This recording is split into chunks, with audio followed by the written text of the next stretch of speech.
Good evening everyone. Trigonometry का जो paper 2 हुआ है उसका सॉल्यूशन डिस्कस करते हैं। क्वेश्चन आपके सामने है। जिन बच्चों ने क्वेश्चन पेपर अटैम्प्ट नहीं किया वो देख सकते हैं। टोटल 10 क्वेश्चन थे हमारे पास और हर क्वेश्चन 4 मार्क का था, राइट। अभी नेगेटिव मार्किंग नहीं थी क्योंकि स्टार्टिंग पेपर था, ठीक है। अभी कुछ प्रैक्टिस कर रहे हैं ट्रिग्नोमेट्री, इसलिए मैंने इसके नेगेटिव मार्किंग नहीं रखी।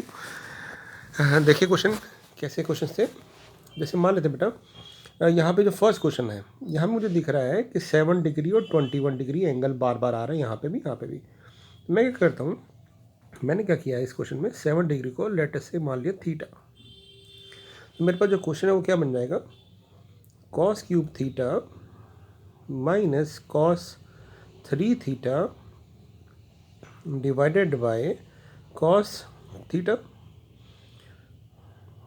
और यहाँ बन जाएगा मेरे पास सेम चीज़, यहाँ पे sine cube theta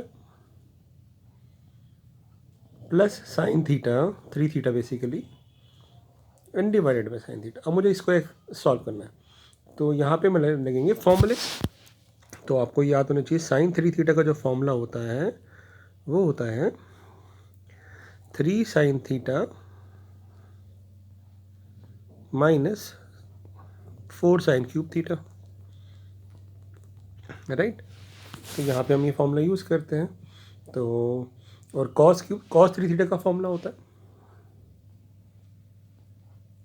4 cos cube theta minus cos theta 3 times. तो अरेंज करते हैं ज़रा, कैसे करेंगे। पहले मैंने क्या किया, यहाँ पे कॉस क्यूब का फॉर्मूला लिखा। तो कॉस क्यूब का फॉर्मूला हो जाएगा मेरे पास, कॉस 3 थीटा का फॉर्मूला लिखा तो ये बन जाएगा cos 3 theta minus 4 cos cube theta और minus minus plus 3 cos theta. मैंने कॉस 3 थीटा का फॉर्मूला लिख दिया बेटा, ठीक है, divided by cos theta. Same चीज़ यहाँ पे मैंने क्या किया, साइन 3 थीटा का फॉर्मूला लिख दिया, ये वाला जो है 3 साइन थीटा और माइनस 4 साइन क्यूब थीटा है, तो -4 और +1 बन जाएगा -3 साइन स्क्वायर थीटा, मतलब basically 3 theta upon sine theta. तो अब आप क्या चीज़ नोट कर रहे हो, जब मैं इसको अलग करूँगा, राइट, तो ये दोनों मिलके बन जाएंगे -3। इसको मैं अगले पेज पे ले जाता हूँ, तो मेरे पास आ गया -3 cos cube theta divided by cos theta, अलग अलग कर देता हूँ। फिर मेरे पास था 3 cos theta upon cos theta, तो 3 रह जाएगा, ठीक है। ऐसे यहाँ पे 3 sine theta by 3 sine theta 3 रह जाएगा और -3 sine cube theta upon sine theta हो जाएगा। तो मैं क्या नोट कर रहा हूँ, 3 और 3 बन गया मेरे पास 6, -3 इसमें से और इसमें से कॉमन आ गया, तो मेरे पास रह गया cos square theta plus sine square theta which is equal to 1, ये 1 होता है। तो मेरे पास आंसर आ गया 6 - 3, यानी मेरे पास आंसर आ गया 3। तो ऑप्शन नंबर हमारे पास डी करेक्ट हो जाएगी, तो इसका आंसर डी होता है, राइट। अब इसी क्वेश्चन पे बेस हमारा क्वेश्चन नंबर 2 भी था, ठीक है। तो देखते हैं क्या था क्वेश्चन नंबर 2। यहाँ दे रखा है हमें कि 2 कॉस 3 थीटा हमारा कॉस थीटा है और हमें क्या निकालना है, 2 sine 3 theta by 3 sine theta. तो हम क्या करेंगे, यहाँ पे पहले हम इसका फॉर्मूला खोल देते हैं। तो मैंने क्या बोला, इसका फॉर्मूला भी हमने पढ़ा था, 4 cos cube theta minus 3 cos theta, ये होता है कॉस 3 थीटा का फॉर्मूला। कॉस थीटा को मैं नीचे ले गया और इक्वल टू 2 को उधर ले गया, तो 1/2 बन गया। अब इसको हम सॉल्व करते हैं, तो यहाँ पे क्यूब से कट जाएगा तो अलग अलग कर देंगे, तो बन जाएगा 4 cos square theta -3 equal to 1/2। तो यहाँ से ना हम देख रहे हैं कि कॉस थीटा की या कॉस स्क्वायर थीटा की वैल्यू आ सकती है। 3 पहले उधर जाएगा तो बन जाएगा 3 + हाफ, 3 + हाफ हो जाएगा आपके पास 7/2 और 4 नीचे चला जाएगा तो 7/8। अब कॉस स्क्वायर थीटा को हम ले सकते हैं 1 - साइन स्क्वायर थीटा। तो अगर साइन स्क्वायर थीटा 7/8 है, मतलब कॉस स्क्वायर थीटा, तो हम साइन स्क्वायर थीटा यहाँ से निकाल सकते हैं 1 - 7/8 करके, जो आ जाएगा 1/8। ठीक है, अब मैंने ऐसा क्यों किया, मुझे क्या चाहिए, साइन स्क्वायर थीटा की वैल्यू मिल चुकी है। मुझे क्या चाहिए, मुझे चाहिए 2 sine cube theta by sine theta की वैल्यू। तो हम क्या करते हैं, साइन क्यूब थीटा का फॉर्मूला लिख देते हैं। क्या होता है formula, 3 sine theta minus 4 sine cube theta divided by sine theta. तो जब साइन थीटा को अलग अलग करेंगे इस तरह से, ये कैंसिल आउट हो जाएगा, हमारे पास हो जाएगा 2 3 माइनस 4, ये होगा साइन स्क्वायर थीटा, और साइन स्क्वायर थीटा की वैल्यू 1/8 है। इसको हम सॉल्व कर देते हैं, ये कट जाएगा इधर, तो आ जाएगा 2 इंटू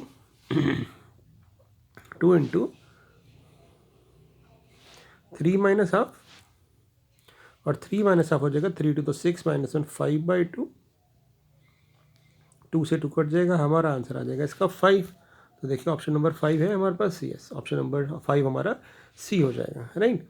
और अगला जो क्वेश्चन है थर्ड, ये मैंने क्लास में करवाया था कि किस पे बेस्ड है, कि हमें एक प्रॉपर्टी पता है कि अगर हमारे पास a plus B equal to π/4 हो, ये हमने क्लास में प्रूव किया था कि अगर a प्लस बी π/4 है तो 1 plus tan a 1 plus tan b 2 होता है। ये आपको एज ए रिज़ल्ट भी याद रखना है, इसको मैंने प्रूफ भी कराया था। अगर आप चाहते हैं तो इसको मैं प्रूफ दोबारा करवा देता हूँ, भी बहुत इजी है कि अगर a प्लस बी π/4 दे रखा है बच्चे, इसको आप एज ए आइडेंटिटी भी यूज़ कर सकते हो और इसका प्रूफ भी आ सकता है, मतलब इसका रिजल्ट वैल्यू पूछ भी सकते हैं। तो हमने दोनों साइड tan अप्लाई कर दिया, तो ये बन गया tan a plus B equal to tan π/4 which is 1, और फिर tan a प्लस बी का फॉर्मूला लगा दिया, tan a प्लस tan b upon 1 minus tan a tan b, उसको मैं उधर ले गया। अब मैंने क्या किया, इसको रीअरेंज किया, ये जो नेगेटिव वाली टर्म है इसको लेफ्ट साइड ले आए, तो हमारे पास हो गया tan a प्लस tan b plus tan a tan b equal to 1, then I have added 1 on both the side. तो इस साइड 1 था तो उधर 2 हो जाएगा। अब ऐसा क्यों किया मैंने, क्योंकि यहाँ पे ना फैक्टर बन रहे हैं। अगर आप यहाँ देखो इधर से कॉमन आ रहा है कुछ, इसको और इसको मैंने एक साथ लिख दिया 1 प्लस tan a प्लस इन दोनों में से tan b कॉमन हो रहा है, जैसे आप tan b कॉमन लोगे तो बन जाएगा 1 प्लस tan a, और आप देखोगे 1 प्लस tan a दोनों से कॉमन आ रहा है, तो ये बन जाएगा हमारे पास 1 प्लस tan a, इसकी जगह 1, इसकी जगह tan b। तो ये प्रूव हो गया कि 1 plus tan a tan b 2 होता है, 1 plus tan a into 1 plus tan b 2 होता है अगर a प्लस b का सम π/4 हो। तो ये वाला रिजल्ट हम यहाँ यूज़ करेंगे। कैसे देखें, हमारा जो क्वेश्चन है वो है 1 प्लस tan 1 डिग्री, फिर 1 प्लस tan 2 डिग्री, फिर 1 प्लस tan 3 डिग्री, और चलते गए 1 प्लस tan 43 और फिर 44। इसका रिजल्ट हमें कुछ दे रखा है, अभी हम जाएंगे उस पर। तो मैंने क्या किया, यहाँ देखो टोटल 44 टर्म्स आ रही थी, तो मैंने ना इनको रीअरेंज कर लिया, इस तरह से रीअरेंज किया कि जो ये दो एंगल आ रहे हैं ना इनका सम 45 हो जाए। यानी 1 के साथ 44 वाली टर्म लिख दी, 2 के साथ 43 वाली टर्म लिख दी, कर सकते हैं ऐसे क्योंकि मल्टीप्लाई है, हम आगे पीछे कर सकते हैं। तो इसके साथ 43 वाली टर्म लिख दी, और ऐसे करते करते करते एक टर्म आएगी 22 के साथ 23 कर दी। तो हम देख रहे हैं कि सारी टर्म्स ऐसे क्लब हो गई जिनका एंगल का सम, ये जो दो एंगल आ रहे हैं इनका सम 45 आ रहा है, 1 और 44 45, 2 और 43 45, 42 एंड 23 45। और फिर हम ये वाली प्रॉपर्टी लगा सकते हैं कि दोनों का सम अगर 45 आ रहा है तो इसका रिजल्ट 2 आएगा, ऐसे इसका रिजल्ट 2 आएगा, ऐसे करते करते इन सब का रिजल्ट 2 आएगा। और कितने रिजल्ट हमारे पास 22 प्रोडक्ट, क्योंकि 1 2 और यहाँ पे ऐसे करते करते 22, तो हमारे पास रिजल्ट आ गया 2 की पावर 22। अब वो कह रहा है कि जो वैल्यू है 2 की पावर 22 ये हमें दे रखी है 2 की पावर k के इक्वल, यानी 2 की पावर k। तो k कितना हो गया मेरे पास कंपेयर किया तो k22 आ गया। अब वो पूछ रहा है किसकी वैल्यू निकालो, k² minus k minus k minus 464 minus 464। तो 22 का स्क्वायर हो गया 484 माइनस 22 माइनस 464, तो ये बन गया 20। 20 में से 22 गए तो -2। तो देखिए कोई ऑप्शन -2 है, -2, तो ऑप्शन नंबर डी हमारी करेक्ट हो जाएगी। ठीक है, अब चलते हैं अगले क्वेश्चन की तरफ। Fourth question. ठीक है, ये तीनों क्वेश्चन थे जनरली वाले इस टाइप के क्वेश्चन मैंने बताया था आपको कि ना, अगर आपके पास एक एंगल का सम बाकी दो के इक्वल हो तो यहाँ पे एक प्रॉपर्टी लगती है कि tan of bigger angle minus tan of to smaller angle should be equal to product of the three, tan A, tan B, tan C। ये हमने प्रूव भी किया था क्लास में बहुत सारे रिजल्ट, तो आप इसको यूज़ करेंगे, राइट। और आप इसको प्रूव भी कर सकते हो, इसी में दोनों से tan अप्लाई कर दो और रीअरेंज कर दो तो ये आ जाएगा। ठीक है, अब ये जो क्वेश्चन बनाया था ये इसी पे बनाया था। यहाँ पे मुझे दिख रहा है 36 डिग्री और 6 डिग्री, तो मैंने क्या किया, यहाँ पे बिल्कुल यही प्रॉपर्टी यूज़ की कि मेरे पास हम लिख सकते हैं कि tan 36 degree minus tan 6 degree minus tan 30 degree, क्योंकि 36 को हम लिख सकते हैं ना 30 और 6 equal to tan 36 degree tan 6 degree और tan 30 डिग्री। अब tan 30 डिग्री की तो वैल्यू हमें पता है 1/√3 होती है, तो 1/√3 लिख दिया इसकी जगह,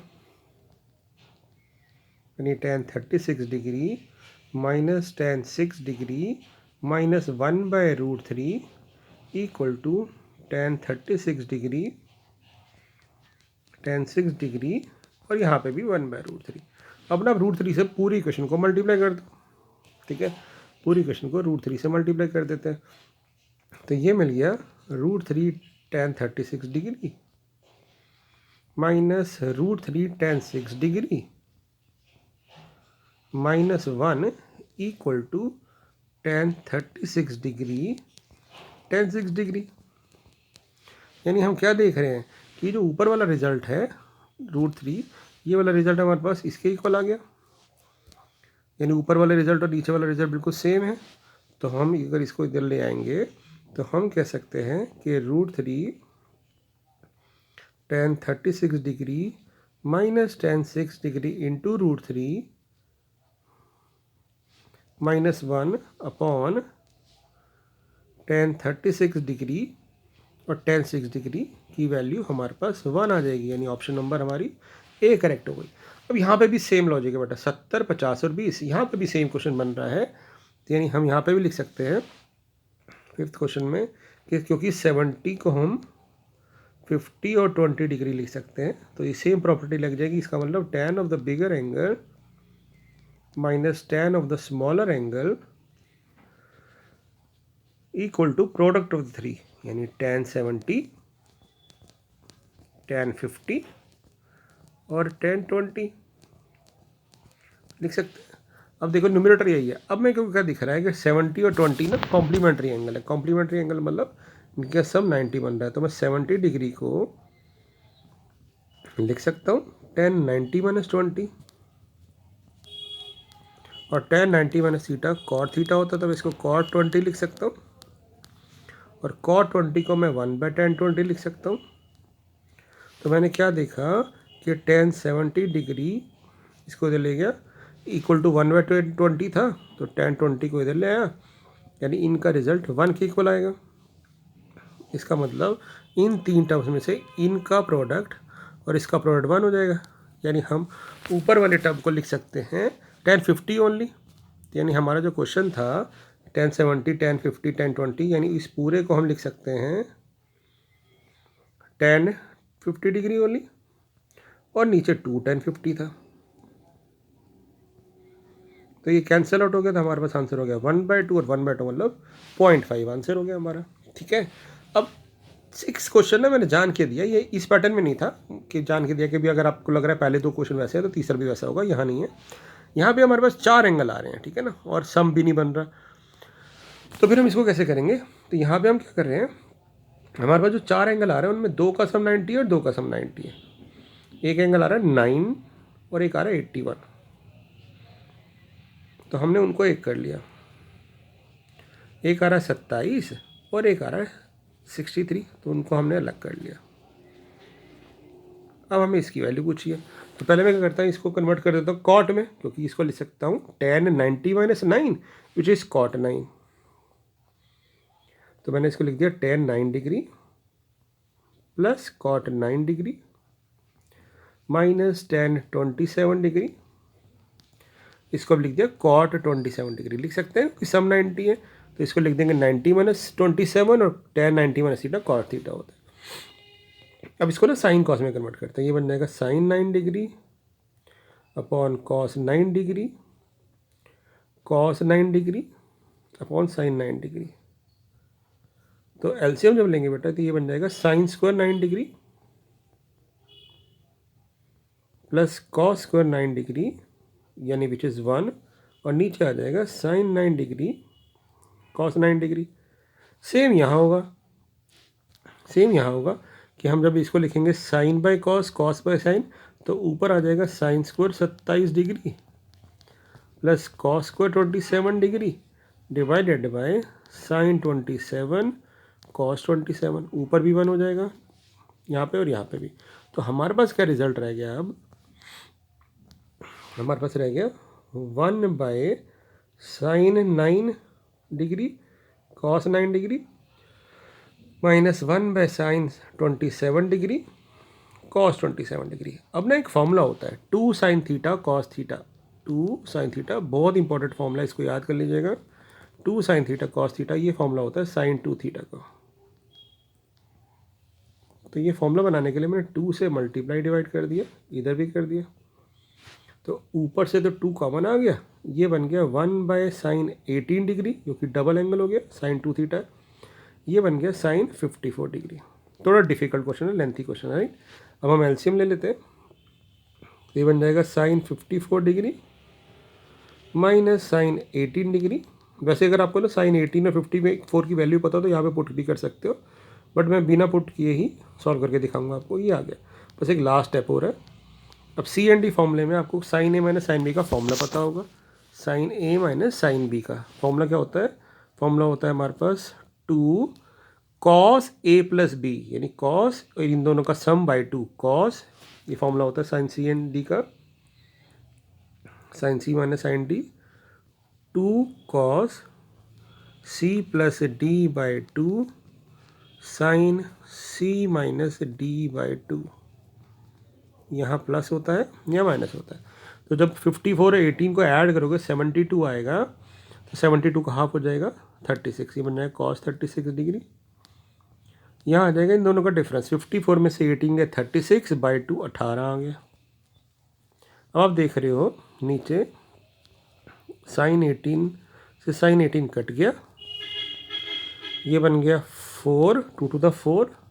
और कॉस 36 को क्या लिख सकते हैं हम? कॉस 36 को लिख सकते हैं कॉस 90 - 54 विच इज़ साइन 54। तो नीचे भी साइन 54 है, तो ये कट जाएगा, यानी हमारा आंसर आ जाएगा 4। तो ऑप्शन नंबर 4 दे रखी है क्या? यस, तो ऑप्शन नंबर 4 हमारी करेक्ट हो जाएगी। तो ये थोड़ा ट्रिकी क्वेश्चन था। अब चलते हैं फटाफट 7th क्वेश्चन पे। ये तो बहुत ईजी क्वेश्चन है। ये मैंने आपको पिछले वाले ट्यूटोरियल में भी बताया था क्लास के अंदर कि हम क्या करेंगे, या तो हम इसको tan a माइनस बी का formula, tan a plus B का फॉर्मूला लगा देते हैं, नहीं तो ना 135 को क्या लिख सकते हैं हम? tan 135 को लिख सकते हैं 180 - 45, 180 - 45, तो -45 प्लस एक्स तो है ही। अब मैंने क्या किया, इस वाले पार्ट को लिख दिया tan 180 माइनस 45 माइनस एक्स, और tan 180 minus theta minus tan theta होता है, तो ये बन गया tan 45 माइनस एक्स, और ये इंटू में है tan 45 प्लस एक्स। अब ये मल्टीप्लाई में है ना। अब आपने क्या करना है, इसको लिख देना है tan a प्लस बी का फॉर्मूले से tan a, याद होगा हमने किया था लास्ट क्लास में, इसको लिख सकते हैं tan 45 plus tan x upon 1 minus tan 45 tan x। इसका रिजल्ट ये आ गया। इसका आ जाएगा tan a minus tan b, तो 1 minus tan x upon 1 plus tan x। ये इससे कैंसिल आउट हो गया, ये इससे कैंसिल आउट हो गया, हमारा आंसर आ गया -1। ऑप्शन नंबर सी हमारी करेक्ट हो गई। ठीक है, अब जो 8th क्वेश्चन है वो एक थोड़ा सा फिर से ट्रिकी सा पार्ट है, बट एक बार 8th में जाने से पहले 9 फटाफट कर लें। अभी हमने देखा कि tan 45 माइनस एक्स और tan 45 प्लस एक्स 1 हो गया है, क्योंकि इसको लिख दिया हमने 1 minus tan x upon 1 plus tan x, और इसको लिख दिया है हमने 1 plus tan x upon 1 minus tan x। तो ये इससे कट गया, ये इससे कट गया, यानी p की वैल्यू 1 आ गई। तो क्वेश्चन पूछा है p की पावर p बताओ, तो यानी 1 की पावर 1 बताओ, तो ऑप्शन नंबर 1 करेक्ट हो जाएगी। ठीक है, तो अब हमारे पास 7th भी हो चुका है, 9th भी हो चुका है। अब 8th क्वेश्चन देखते हैं। 8th क्वेश्चन में ना देखो कौन से एंगल आ रहे हैं, 2π/5 और π/15। एक बार यहीं पे गेम पकड़ते हैं। एक आ रहा है 2/5 और एक आ रहा है π/15। इनमें कुछ रिलेशन है देखें, तो मैंने 2π/5 को लिखा 6π/15, तो यानी मैं देख रहा हूँ कि 6π/15 को मैं लिख सकता हूँ π/5, इसको लिख सकता हूँ मैं π/5 प्लस 5π/5। 5π/5 को मतलब 5π/15, सॉरी π/15 5π/15, यानी इसका मतलब है ये वही 3 एंगल आ गए मेरे पास। एक आ रहा है 6π/15, एक आ रहा है π/15 और एक आ रहा है π/3। यानी वही सेम रिजल्ट जो मैंने आपको बताया है कि tan of the bigger angle tan 2π/5 minus tan π/15 minus tan π/3। tan π/3 का मतलब हो गया हमारे पास कितना, tan 60 डिग्री, यानी √3 should be equal to product of the 3, यानी √3 tan 2π/5 इंटू tan π/15। अब एक बार क्वेश्चन को पकड़ो, यहाँ पे √3 से ये दोनों मल्टीप्लाई हो रहे हैं, तो हम इसको √3 से मल्टीप्लाई कर देते हैं पूरी क्वेश्चन को। तो ये मेरे पास बन जाएगा √3 tan 2π/15 सॉरी 5 माइनस √3 tan π/15 √3 3 इक्वल टू 3 tan 2π/5 और tan π/15। देखिए अब क्वेश्चन को हम पकड़ पाए, कुछ बना पाए इसका। तो यहाँ पे सिर्फ रीअरेंज करना रह गया बेटा। देखो ये वाली टर्म लेफ्ट साइड आ रही है, ये राइट साइड आ रही है, तो हमने क्या किया, इस टर्म को इधर ले गए और इस 3 को इधर ले गए, तो यानी ये रिज़ल्ट हमारे पास है माइनस ये रिज़ल्ट इधर आ गया और इक्वल टू 3 हो गया। यानी हमसे पूछा था इसकी वैल्यू बताओ, तो इसकी वैल्यू हो जाएगी 3, सी पार्ट हो जाएगा। अब चलते हैं लास्ट पार्ट की तरफ। ये भी वही सेम है क्वेश्चन है कि क्यू को हमने लिखा, पहले ना ऐसे करो, क्यू को लिख दो 1/10, क्योंकि कॉट का उल्टा 10 होता है, तो 1/10 π/4 माइनस एक्स और 10 π/4 प्लस एक्स। सेम क्वेश्चन बन गया बेटा। वही अभी हमने पढ़ा कि tan 45 minus x into tan 45 plus x का रिजल्ट 1 आता है, क्योंकि दोनों एक दूसरे के रेसिप्रोकल हैं। तो मेरे पास q 1 हो गया, और मैं उसके बाद q की कुछ भी पावर कर दूं तो 1 की पावर कुछ भी करो 1 ही आती है, तो इसका रिजल्ट भी a हो जाएगा। तो ये कुछ 10 क्वेश्चन थे, कुछ थोड़े ट्रिकी थे, कुछ डायरेक्ट थे, बट अप्रोच कॉमन थी ऑलमोस्ट सब पे, राइट। तो आई होप आपको ये सारे क्वेश्चन समझ आ गए होंगे। तो इसको एक बार फिर से रिवाइज कर लेना, ठीक है बच्चे। Thank you.